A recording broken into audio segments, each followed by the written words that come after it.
ভাইজান যদি আমাদেরকে ডাক দেয়, রাসূল পাক সাল্লাল্লাহু আলাইহি ওয়াসাল্লাম যেভাবে ডাক দিয়েছিলেন সাহাবীদেরকে যুদ্ধের ময়দানে যেতে হবে, সাহাবীরা যেমন পাথর রাত কাটায়া ফরজ গোসল না করে জিহাদের ময়দানে ঝাঁপিয়ে পড়ে জীবনটা কুরবানি দিয়েছে, আমরা কারা কারা প্রস্তুত আছি মৃত্যু ভাইজান যেদিন ডাক দিবে আমরা অনুরূপভাবে জিহাদের ময়দানে ঝাঁপিয়ে পড়বো, ভাইজানের ডাকে সাড়া দিব।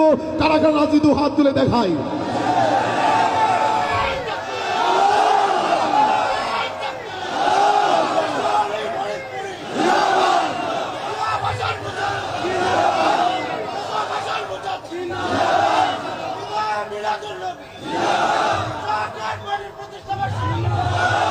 ওগো হিজবুল্লাহর ইমাম, আপনি তাকায় দেখেন আপনার পাগলেরা দুহাত তুলে, আপনার গোলামেরা আপনার পাগলেরা দুহাত তুলে আজকে ঈদে মিলাদুন নবী সাল্লাল্লাহু এবং জাকের পার্টির 34তম প্রতিষ্ঠা বার্ষিকীতে আমরা দুহাত তুলে আল্লাহকে দেখাচ্ছি। আপনি আমাদের দিকে তাকায় দেখেন, সাহাবীরা নূর নবী মুস্তাফার ডাকে সাড়া দিয়ে জিহাদের ময়দানে যেভাবে জীবন দিয়েছে, আপনি ডাক দিলে আমরাও আমাদের স্ত্রীর মায়া করব না, সন্তানের মায়া করব না, সম্পদের মায়া করব না, জীবনের মায়া করব না, আমরাও আপনার ডাকে সাড়া দিয়ে জীবন দিতে প্রস্তুত।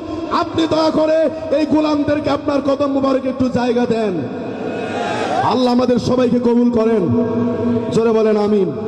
আর একবার আওয়াজ দিয়ে বলেন খুশি না বেজার?